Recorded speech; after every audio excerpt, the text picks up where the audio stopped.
Halo sahabat foodies, ketemu lagi di Foodcast bersama saya Stephanie Kurniadi. Yuk kita lihat ada pertanyaan menarik apa kali ini. Oke, ini ada pertanyaan dari yang lagi mau buka warung makan nih. Nah, pertanyaannya adalah kalau misalnya buka warung makan, itu sebaiknya jualan satu menu atau banyak menu ya? Mungkin pertanyaan ini juga bisa relevan juga buat teman-teman yang mungkin tidak hanya buka warung makan ya, tapi pada saat kita mau buka bisnis kuliner nih, mungkin banyak pertanyaan dari teman-teman sebaiknya kita jualannya satu menu aja atau menunya banyak gitu ya, karena kalau misalnya kita lihat contoh-contoh bisnis kuliner di luar sana, kadang ada yang jual satu menu, ada yang jual juga banyak menu, ada yang laris, ada yang nggak laris juga ya. Yuk kita bahas satu persatu. Nah, ini adalah 5 hal yang teman-teman perlu perhatikan terkait dengan jumlah menu yang dijual di restorannya teman-teman. Termasuk kalau misalnya warung makan ataupun model-model bisnis lainnya. Yang pertama itu adalah konsep usahanya. Nah, teman-teman, yang namanya bisnis kuliner itu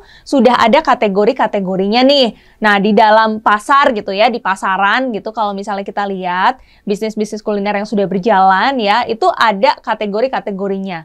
Sangat mungkin pada saat teman-teman berbisnis kuliner itu bikin kategori yang baru gitu ya, itu boleh juga. Tapi kalau misalnya nggak bikin sesuatu yang baru, tapi lebih ke arah melihat adanya kategori atau misalnya kompetitor yang lebih dulu sudah laku, banyak contoh-contoh yang sukses, kemudian kita juga ingin mengikutinya, nah itu cenderung kita mengikuti kategori yang sudah ada. Nah, pentingnya adalah kita memahami nih kategori-kategori tersebut itu ya, konsep-konsep bisnis kuliner itu di dalam target market itu sebenarnya udah ada pakemnya atau sudah ada ekspektasinya nih. Yang paling penting itu adalah ekspektasi. Karena pada saat kita mau jualan ya ke target market, ke customer, itu customer ataupun target market tuh udah punya ekspektasi nih teman-teman. Misalnya ya, kita langsung kasih contoh aja berhubungan dengan pertanyaannya, yaitu warung ya. Kalau misalnya dari pertanyaan ini yang disebut dengan warung makan ya, pasti kita kebayangnya langsung seperti warteg, seperti kantin ya. Nah, kalau misalnya kita aja ya, kita coba tempatkan posisi kita sebagai customer ya. Baik itu kita lagi jalan, lagi cari makan siang, ataupun memang kita lagi mau datang ke tempat langganan kita yang namanya mau datang ke warteg ataupun warung nasi ataupun kantin, itu udah ada satu persepsi ataupun ekspektasi dari customer atau target market bahwa yang namanya datang ke sana itu pilihan makanannya banyak. Nah, itulah yang membedakan sebenarnya konsep warung ini ya dengan konsep-konsep yang lain ya. Misalnya contoh, kita ngomongin tentang kategori atau konsep tempat jual burger misalnya ya. Kalau kita ngomongin tentang tempat jual burger, biasanya variasi dari menu yang dijualnya itu tidak sebanyak warung ya, ataupun warteg, ataupun kantin. Nah, ini adalah sesuatu yang sudah ada gitu ya di masyarakat, sudah lama juga berlangsung, kemudian sudah tertanam di benaknya customer kita.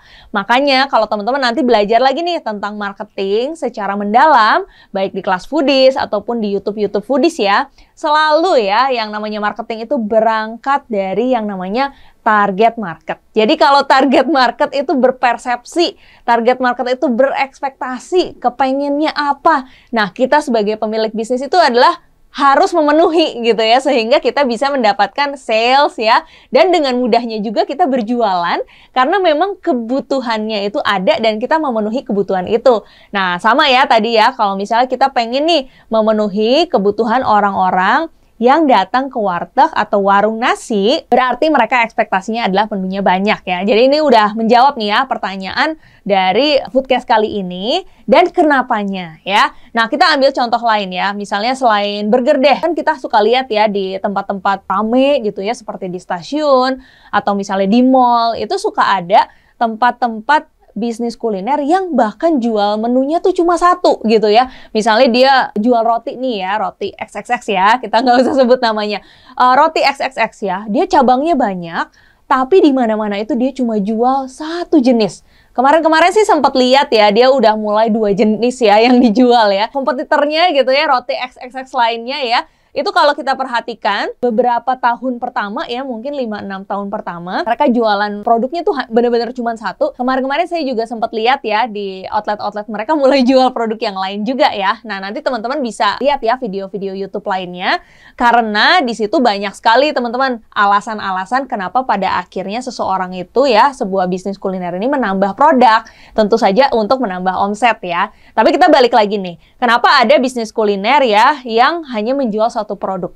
Nah, teman-teman jangan sampai salah memahami ya, bahwa yang namanya kita kalau berjualan cuman punya satu produk, itu banyak syaratnya ya. Jadi kalau kita lihat nih, wah ada brand yang mereka sukses gitu ya, walaupun hanya jualan satu produk, itu karena mereka memenuhi beberapa syarat berikut ya. Pertama, produknya itu sangat spesial ya teman-teman.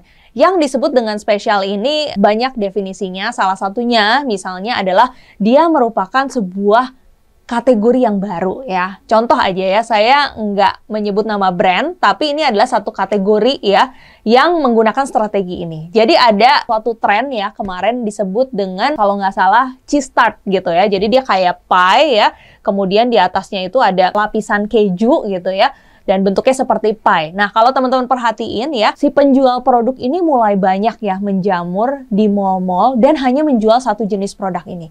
Kenapa? Mereka pada akhirnya waktu awal-awal launching itu juga banyak dan rame gitu ya, yang ngantri dan segala macam.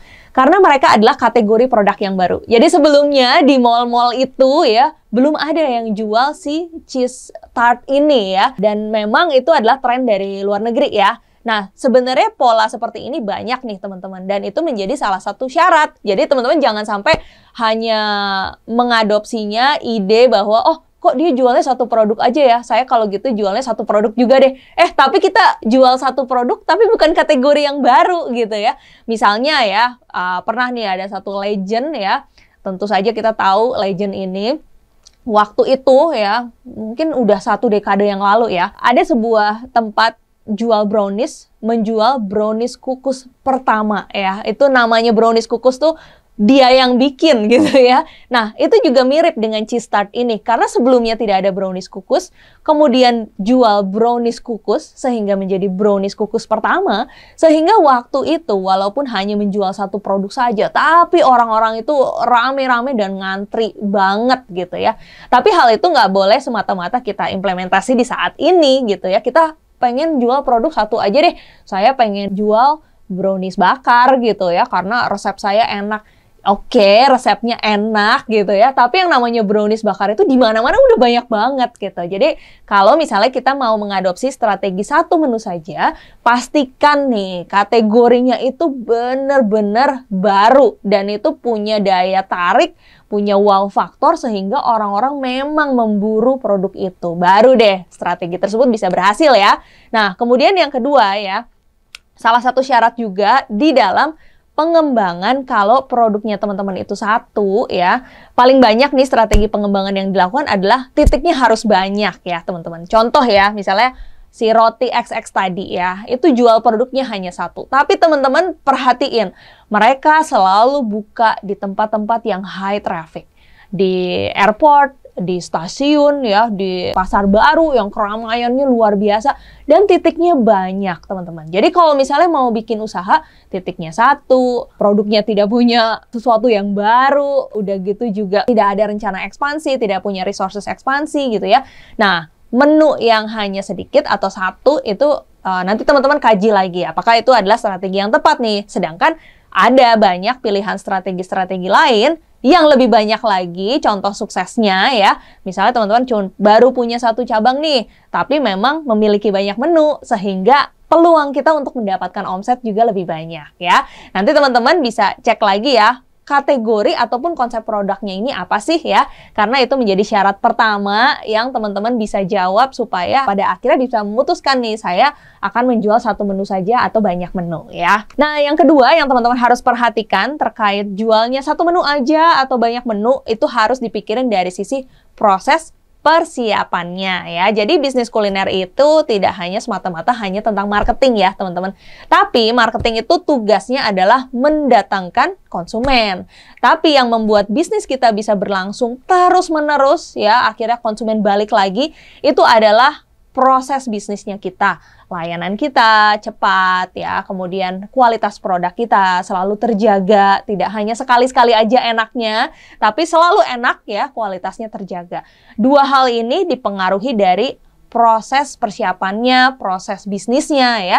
Jadi pada saat teman-teman merancang nih mau jual menu apa, itu tidak hanya berhenti di nama menunya aja tentu saja ya, tapi harus sampai ke belakang-belakangnya ya. Contoh, resepnya akan seperti apa, ingredientnya akan seperti apa ya, COGS-nya ya, HPP-nya akan seperti apa, vendor-vendornya siapa saja, dan bagaimana cara kita mempersiapkan sehingga jadi produk jadi. Macam-macam ya teman-teman.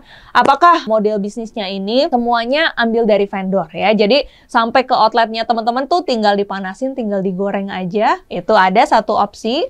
Kemudian ada opsi lain ya, misalnya tidak semua ya. Jadi ada sebagian menu yang memang ambil dari vendor, tapi ada sebagian yang teman-teman build from scratch gitu ya. Build from scratch-nya apakah di outletnya atau di rumah produksinya teman-teman ya, misalnya rumah produksi kecil-kecilan gitu ya, intinya dipisah deh supaya outletnya prosesnya tetap sederhana, cepet ya, kemudian SDM-nya juga tidak terlalu banyak, jadi teman-teman melakukan persiapan bahan setengah jadinya itu di lokasi yang lain. Biasanya kalau teman-teman masih memulai usahanya nih dari awal banget, biasanya rumah produksinya itu kan di rumah ya, jadi memproses ya sampai bahan setengah jadi baru dikirim ke outlet nih, supaya di outlet itu prosesnya sederhana banget, SDM-nya sedikit juga, tempatnya juga bisa dijaga tidak terlalu besar supaya biaya sewanya juga tidak terlalu besar ya. Jadi ini adalah proses persiapan menjadi poin kedua yang teman-teman harus perhitungkan, karena banyak menu ya, harus menemukan juga solusi bagaimana untuk mempersiapkan banyak menu tersebut ya.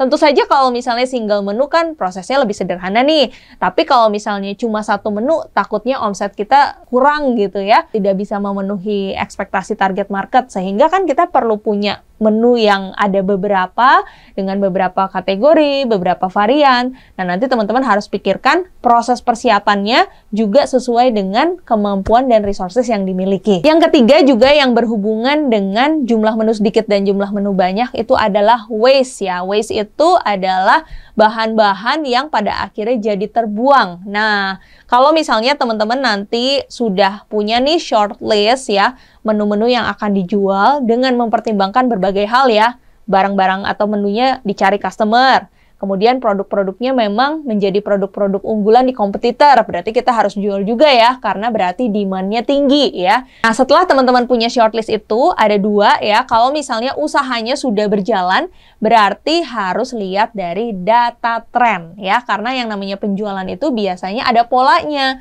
Jadi pada saat menyediakan bahan baku, menyediakan bahan udah setengah jadi ya, misalnya kita proses di rumah produksi, kita stok di outlet kita, itu semuanya harus ada alasannya. Jangan sampai hanya asumsi aja, hanya nebak-nebak aja, wah kayaknya besok bakal rame nih, habis itu sedia stok sekian-sekian. Nah, jangan sampai seperti itu ya teman-teman. Jadi kalau usahanya sudah berjalan jauh lebih enak karena sudah ada historis, makanya sangat penting buat teman-teman itu punya data ya. Jadi data penjualan dicatat. Buat yang belum pakai POS, harus pakai POS ya. Dan saat ini kan ada tuh POS yang sudah terintegrasi ya dengan data-data stok kita juga. Seperti salah satunya yang ada di ekosistem Foodies, itu adalah Atur Kuliner ya. Nanti teman-teman bisa lihat di aturkuliner.com.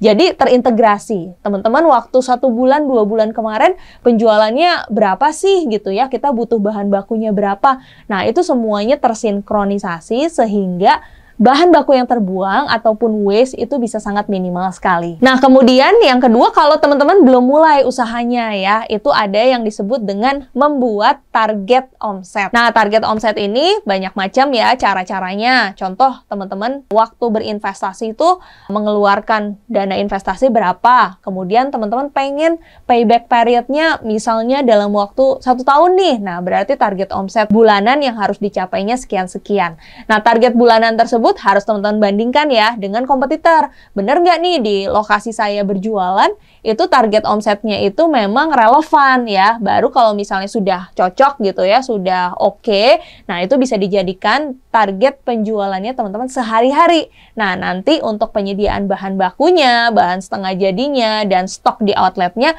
itu juga berdasarkan target omset yang akan dicapai. Oke, yang keempat ya, terkait dengan jumlah menu ya, ini hal yang sangat penting sekali nih. Yang keempat, teman-teman nggak usah khawatir, misalnya karena resources-nya masih sangat terbatas nih, jadi di awal variasi menunya belum terlalu banyak ya. Jadi terkait tadi ya, contoh dari studi kasus kita kali ini kan warung nasi nih. Ekspektasi dari customer itu yang namanya datang ke warung nasi itu ya ada pilihannya ya, berarti kan harus ada variannya. Tapi mungkin saat ini resources-nya teman-teman ya, SDM yang bantu, kemudian dana buat produksinya, mungkin belum bisa sebanyak warung yang ada di tetangga sebelah gitu ya, yang mereka bisa sampai punya 30-50 menu gitu ya. Nah, kita bisa ketemu di tengah-tengahnya. Kita tetap memenuhi ya ekspektasi dari target market pada saat datang, oh iya pilihan menunya banyak ya. Tapi mungkin nggak harus di awal sampai sebanyak itu dulu ya. Tergantung dari diferensiasi yang teman-teman ambil. Contoh, kalau misalnya ngerasa memiliki menu yang sangat banyak, belum bisa diakomodir, berarti kan kita harus pilih diferensiasi yang lain ya. Contohnya, kita menunya mungkin 10 dulu deh. Tapi 10 ini mewakili dari produk-produk yang paling banyak dicari orang pada saat datang ke warung ya, warung nasi. Contohnya misalnya harus ada gorengan, harus ada telur dadar ya, harus ada orak-arik contohnya ya, nanti teman-teman bisa survei. Nah, tapi tetap ya harus memiliki diferensiasi. Jadi walaupun hanya memiliki 10 menu, harus punya tuh ya 2-3 resep andalan yang hanya dimiliki oleh warung nasinya teman-teman ya. Jadi misalnya telur dadarnya itu raksasa gitu ya, misalnya 3 telur langsung didadar gitu ya. Nah, jadi telur dadar XXL misalnya, dinamain menjadi suatu diferensiasi. Nah, ini bisa mengisi ya kelemahannya teman-teman sementara waktu karena tetangga sebelah pilihannya banyak, tapi di teman-teman tuh ada 2-3 menu yang tidak bisa didapatkan di tempat lain ya. Jadi misalnya punya ikan goreng tapi yang resepnya turun-temurun 3 generasi contohnya ya. Nah, ini bisa dijadikan diferensiasi untuk memperkuat teman-teman walaupun menunya belum sebanyak mereka, tapi juga bisa menjadi omongan dan bisa menjadi referensi orang mau datang. Nah, dengan berjalannya waktu, 10 menu itu sangat mungkin untuk ditambah ya. Jadi nanti misalnya 1 bulan ke depan, dari 10 nanti jadi 13, nanti ditambah lagi 3, ditambah lagi 5. Sambil teman-teman membaca tren ya, bahwa orang-orang dan customer-nya teman-teman ini sukanya produk-produk yang seperti apa sih ya. Nah, itu jangan khawatir walaupun di awal menunya masih sedikit karena keterbatasan sumber daya ya. Yang namanya menu itu sangat mungkin untuk kita tambah dengan berjalannya waktu. Dan yang terakhir nih, yang kelima ya, berhubungan dengan jumlah menu ya teman-teman. Yang namanya menu itu memang harus selalu dievaluasi.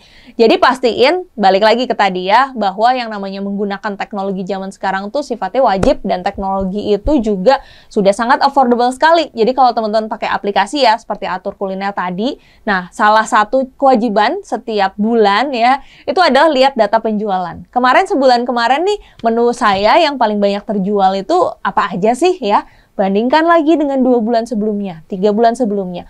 Kalau teman-teman sudah 1 tahun, usahanya itu lebih enak lagi ya. Karena bulan Januari dibandingkannya sama bulan Januari. Bulan Februari bandingkannya sama bulan Februari dan seterusnya. Nah, teman-teman analisa ya menunya ya. Karena step yang kelima ini adalah kita harus mengevaluasi menu-menu kita, melakukan menu engineering ya, supaya menu-menu yang selama ini nggak laku itu bisa kita hilangkan.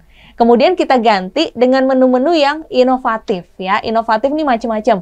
Kita ikutin tren ya. Kita lihat nih pesaing atau kompetitor punya menu itu dan mereka laris, tapi kita nggak punya. Kita bisa tambahin menjadi menu kita ya. Nah, jadi menu itu memang harus selalu dievaluasi.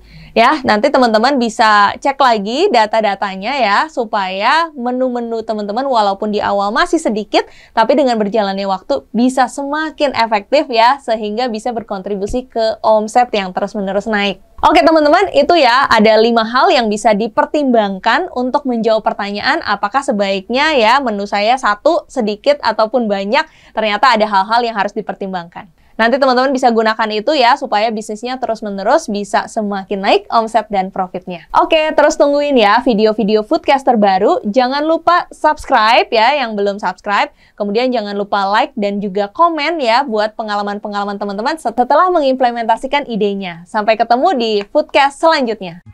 Jangan lupa subscribe di Foodies YouTube channel di tombol subscribe agar kita bisa mendapatkan update berbagai video terbaru dari Foodies dan juga share ke berbagai grup video-video pembelajaran dari Foodies. Ikuti kelas-kelas Foodies terbaru dan sekolah bisnis kuliner, kunjungi www.foodies.id.